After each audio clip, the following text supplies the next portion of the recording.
دنیا میں ایک محتاط اندازے کے مطابق 4200 مذاہب موجود ہیں، جس میں ایک قدیم ترین مذہب یہودیت بھی ہے۔ یہودیوں کی تاریخ جتنی مظلومانہ ہے، اتنی ہی بے حسی، مکر و فریب پر مبنی ہے۔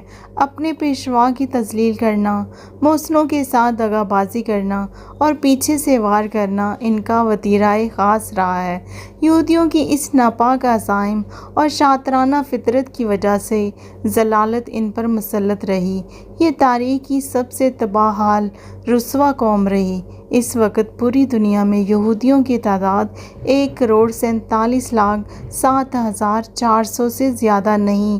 باوجود اس کے دنیا کے تمام بڑے فیصلے ان کی خواہشات یا پھر اشاروں کے عین مطابق ہوتے ہیں۔ یہودیوں نے دنیا کی طاقتور طبقے کو اپنی سازشی شکنجے میں ایسے جکڑا ہوا ہے کہ دنیا کی بڑی سے بڑی قوت یہودیوں کی خواہشوں اور چاہتوں کے برخلاف فیصلے کا اختیار نہیں رکھتے۔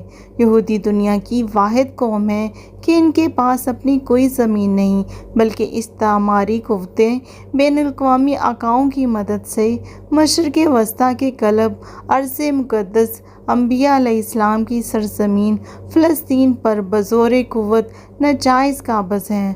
1947 میں ایک منصوبے کے تحت اقوام متحدہ کی جنرل اسمبلی نے فلسطین کی تقسیم کا فیصلہ کیا اور عربوں، بالخصوص فلسطینیوں کے خواہش کے برخلاف یہودی ریاست قائم کرنے کا فارمولہ پیش کیا۔ یہ قضیہ چل ہی رہا تھا کہ محض ایک سال بعد گوریان نے اسرائیل کی آزادی کا اعلان کر دیا۔ واضح رہے کہ یہ محض کوئی اتفاق نہیں تھا، بلکہ مستقل صہیونی ریاست کا قیام یہودیوں کی طویل منصوبہ بندی کا نتیجہ تھا، کیونکہ 1896 میں تھیوڈور ہرزل کی کتاب دی جیوش اسٹیٹ کی اشاعت کے بعد یہودیوں نے اپنی ریاست کے بارے میں سنجیدگی سے سوچنا شروع کر دیا تھا۔ یہودی ارض مقدس میں داخل ہوتے ہی یہودی ریاست کے لیے تگ و دود شروع کر دی تھی اور اس مقصد کے لیے عربوں اور ترکوں کے اختلافات کو چارے کے طور پر استعمال کیا۔ یہود خوب جانتے تھے کہ خلافت عثمانیہ صہیونی مقصد کی راہ میں سب سے بڑی رکاوٹ ہے، لہٰذا اس موقع پرست قوم نے اختلافات کو پروان چڑھایا۔ دوسری طرف اقوام متحدہ کو ہتھیار کے طور پر استعمال کرتے ہوئے اپنی جائز ناجائز خواہشوں پر تصدیق کی مہر ثبت کروائی۔ نیو یارک کے ایک معروف یہودی وکیل ہنری کلین نے اقوام متحدہ کے بارے میں تبصرہ کرتے ہوئے کہا کہ یہ وہ حکومت اعلیٰ ہے جس کا تصور یہودی دستاویزات میں پیش کیا گیا ہے۔ تاریخ اس بات کی گواہ ہے کہ یہودی ایک مکار اور دغا باز قوم ہے، جو اپنے مفادات کے لیے پوری انسانیت کو داؤ میں لگا سکتے ہیں۔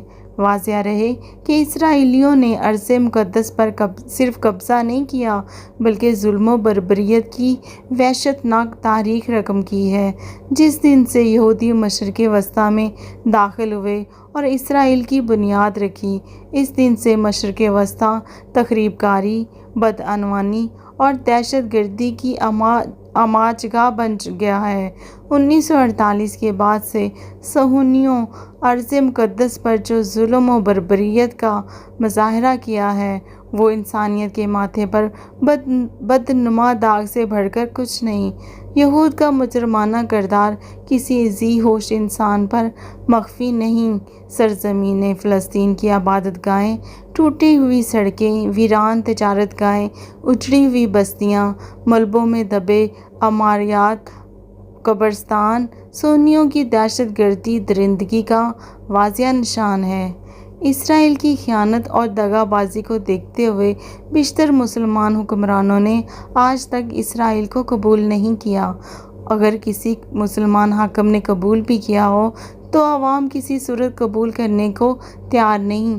الحمدللہ آج بھی عالم اسلام کا اجتماعی نظریہ اور سوچ یہ ہے کہ اسرائیل ایک غاصب اور ظالم ریاست ہے۔ اسے ایک ریاست کے طور پر قبول نہیں کیا جا سکتا۔ یہودیوں نے اپنے مقاصد کے حصول کے لیے جہاں ظلم بربریت کا راستہ اپنایا، دوسری جانب نہایت ہی مکاری اور چالاکی سے مسلمان حکمران کے ساتھ اپنے تعلقات نہ صرف استوار کیے بلکہ استعماری قوتوں کے ذریعے مسلمان ملکوں سے اپنے اثر و رسوخ کو بڑھایا۔ آج دنیا کے چند ممالک کے علاوہ تمام اسلامی ممالک اسرائیل کو تسلیم کر چکے ہیں۔ جن ممالک نے اب تک اسرائیل کو تسلیم نہیں کیا، ان میں پاکستان اور سعودی عرب سرفہرست ہیں۔ جن ممالک نے ابھی تک اسرائیل کو تسلیم نہیں کیا، ان کا موقف واضح ہے کہ اسرائیل کو تسلیم کرنا فلسطینیوں سے غداری کے مترادف ہے۔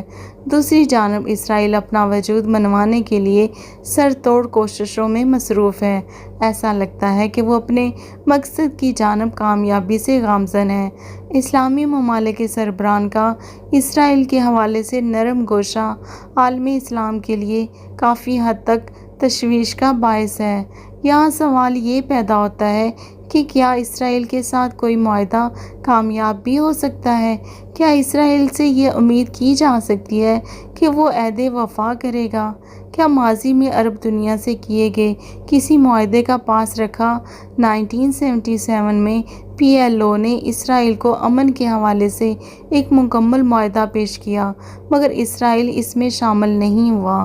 1971 ہی کے آخر میں امریکہ اور روس نے باہم مل کر امن کا ایک مشترکہ منصوبہ پیش کیا، جسے PLO نے منظور کر لیا، لیکن اسرائیل کی ہٹ دھرمی کی وجہ سے امریکہ اس منصوبے سے دستبردار ہو گیا۔